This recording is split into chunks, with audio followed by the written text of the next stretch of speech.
The biggest lessons I've learned in my life are here.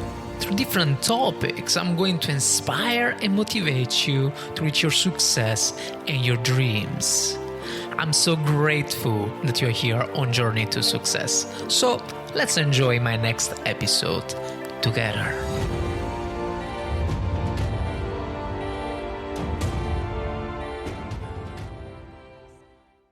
Hi, Sebastian. My name is Fabio from the Fabio Podcast, Success Stories. How are you? I'm doing absolutely fantastic, Fabio. Thank you for asking.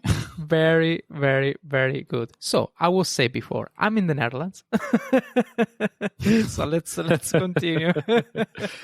So I'm in the Netherlands, and I know that you are from Cape Verde, correct? Yes, exactly. I'm sitting right now, literally, can I be 15 meters from the beach? Oh, it is so beautiful. You know that my fiance is half Dutch and half Cape Verde. Okay. Do you know from what island? Honestly, is Mindelo. Okay, Mindelo. that's exactly where I'm sitting. Yeah. That's exactly where I'm located. And I tell you something. The surname of the family is La Cruz. So not Cruz, okay. but La Cruz. So yeah, it could be relatives. Who knows? Who knows?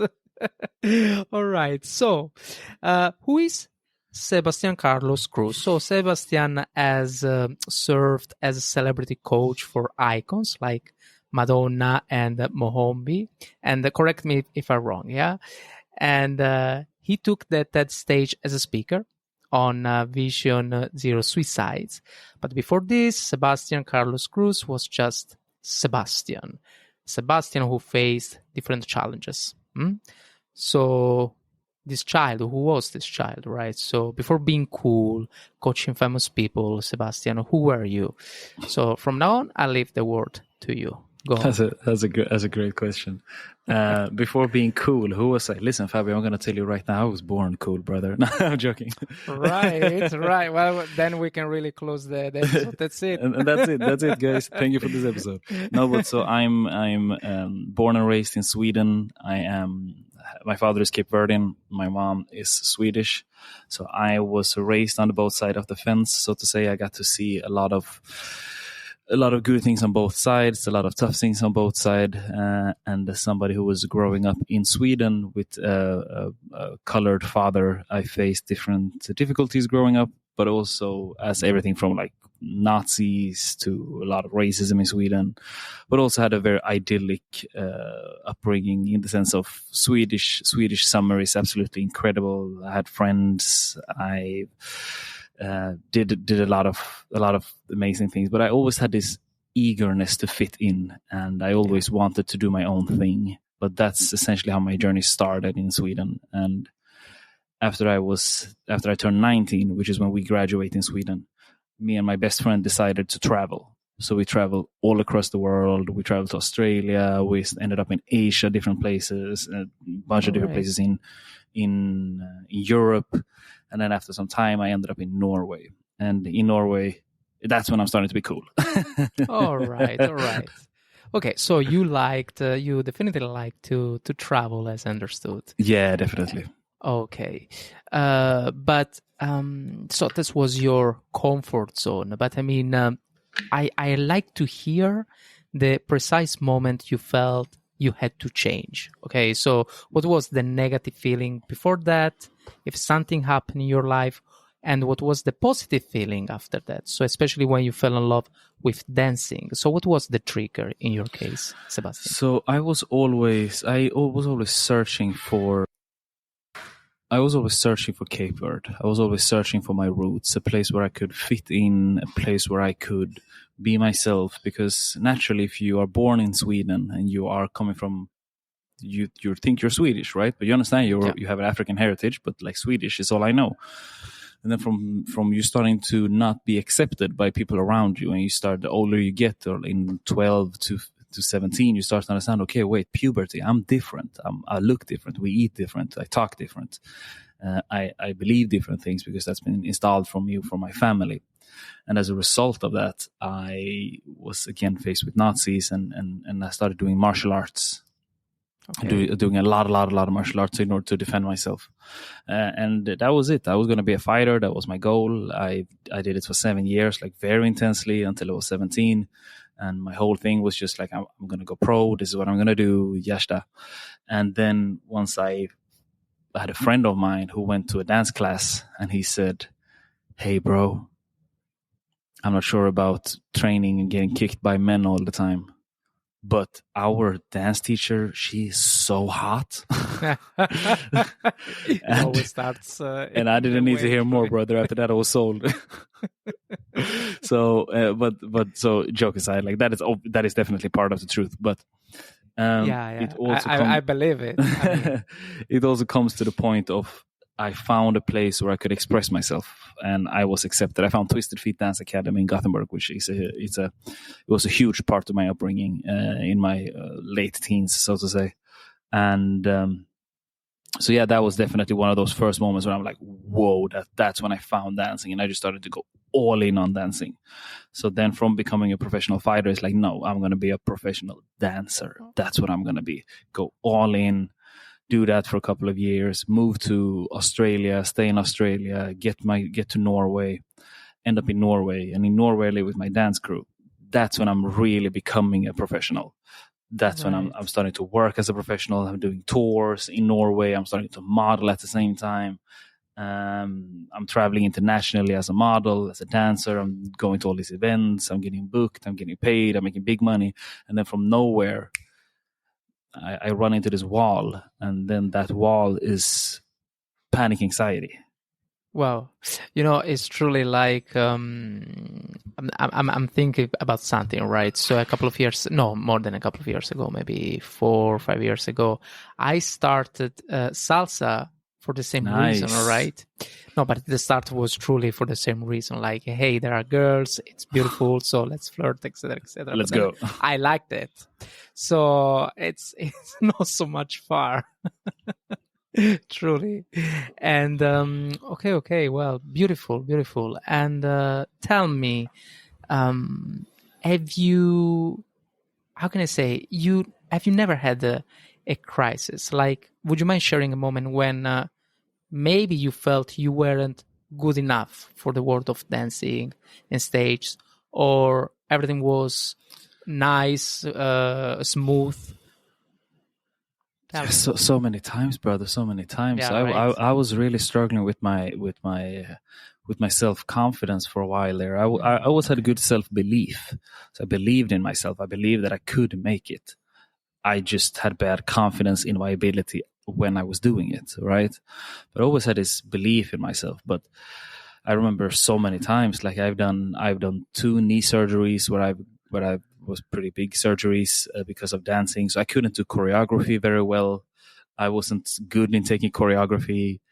Okay. And where there was a moment in my school or in the dance school, in the dance community, where everybody was focused on choreography. And I really didn't want to do that. I really wanted to become a freestyle dancer. At least that's what I told myself. But truth is that I really wanted to become or one part of me really wanted to become a choreographer, dancer, so to say, to be able to dance behind artists. But I couldn't do that because of my knee, because it hurted every time I took somebody else's class, because they moved in ways I couldn't. So I had to find a way. I'm like, first it was obviously like, wow, this might not be it. I might not be able to do this. But then back and forth, finding my way. So my journey is a journey about constantly turning an obstacle into an opportunity. And that's what I had to do. How did it happen? How did you hurt yourself? It was also in the stage, or? So first surgery was, I had knee problems since I was a child. I have hyperextensions in my knees. Or in my knee joints. That's number one. I had to do rehab when I was as young as probably 13, 14, something like that. Okay. So it was always there, so to say. But again, you do martial arts, you get your knees kicked, you become a dancer, you're just reckless. I'm doing like split jumps onto concrete for no other reason than just because I felt like it. So that's the first time. And then so this is a sad but true story. Yeah. So when I'm doing my first knee surgery, I'm dating this girl I'm living together with my ex at this time. All right. And she is the queen of bachata sensual, literally. And what ends up happening is that we are doing a festival, and I'm starting to get a name during that time. So I'm starting to get. So I ran the world's first Afro-Latin festival that was focused on mental and physical health for dancers. And after the first year, I'm getting a name. So now I'm booked. Now I'm getting booked internationally. But I've just done my first knee surgery. So then I'm faced with a moment. I'm like, okay, should I travel to China, Japan, Shanghai, New York, and multiple countries in Europe as a professional dancer, or should I do a knee surgery? And so I said, I'm going to do both. And then was the question, okay, should I then wait should I wait after my knee surgery and maybe miss this opportunity, or should I do the opportunity? And worst thing that happened is that I can just do the surgery again. So I said, fuck it, let me do the let me just go on world tour. So I went on tour with an injured knee. What I didn't know is that caused me to get arthritis. So now I have arthritis in my knee, and I had to do a second surgery. All right. But again, like I said, told you earlier, my journey is a journey about turning obstacles into an opportunity. And that's what I've been about since back then. And as of now, I'm turning 33, and my knee is stronger than it's ever been. Right. I'm stronger. I'm more flexible. I'm stronger. I'm mentally stronger. So all good. I believe it. Yeah. No, I definitely believe it. I believe it. You are. I believe that you are strong, and I also watched something, and I'm not an expert, but you are very, very good. But Thank you, brother. At the same time, I like to be focused on the surgery period time, especially because there are people around us, right? That they have a dream, and maybe something happened to them, right? And they feel discouraged. You know what I mean? And it's beautiful that the people around us listen, that you did it. I mean, you had 2 surgeries, right? And you are here. You are big, and you also train Madonna, as understood. So I mean, if you did it and you had 2 surgeries, and also I know that you had some anxiety, right, for stage in a stage or something. Correct me if I'm wrong. Yeah, exactly. I had panic anxiety. In panic anxiety. I mean, we are all human, but at the same time, we can overcome and transform ourselves to heroes. And this is the most beautiful things, I think, about it. You know, it's very, very good, very nice. And So. And about this, actually, about surgery and everything, have you never thought something like, okay, maybe I'm not gonna become big as I wished. Maybe I'm not gonna realize a bigger dream as I thought. Have you never thought something like that? So many times was hesitating myself, and I think that's a part of the journey. It's part of the journey. Yeah, but I was always very attentive, and I paid a lot of attention to what other people that have done what I had to do, what they said.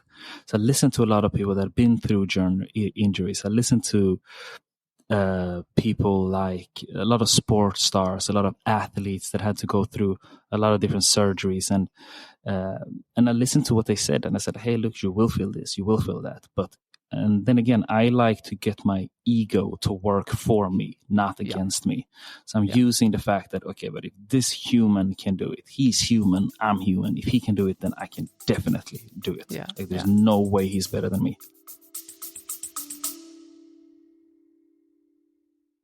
Before we go through, if you're enjoying this podcast, please consider taking just 3 seconds to share it with someone else. It is a small gesture that could make a big difference in someone's day. Now, sit back and enjoy the rest of the episode.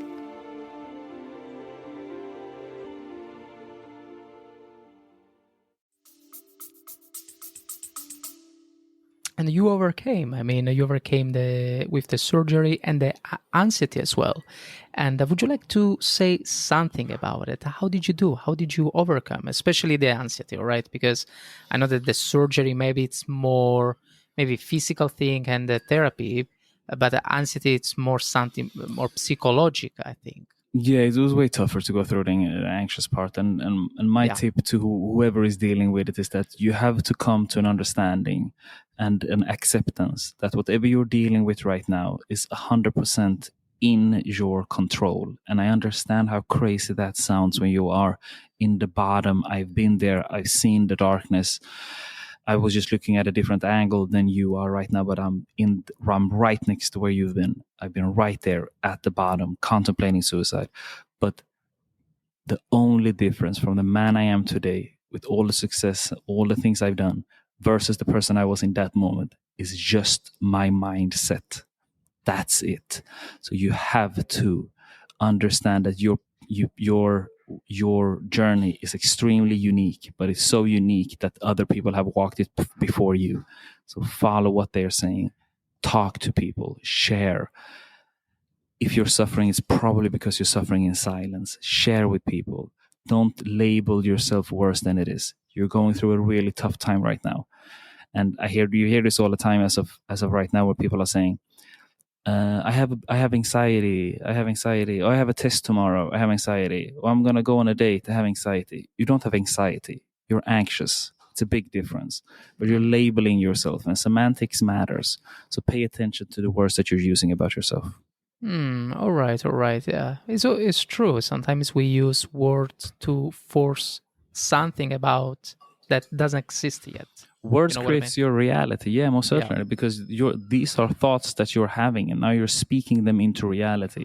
So that will become your tongue is shaping your reality. So you keep saying to yourself, "I'm anxious. I'm anxious. I have anxiety. I have anxiety. I'm depressed. I'm depressed." Yes, you are.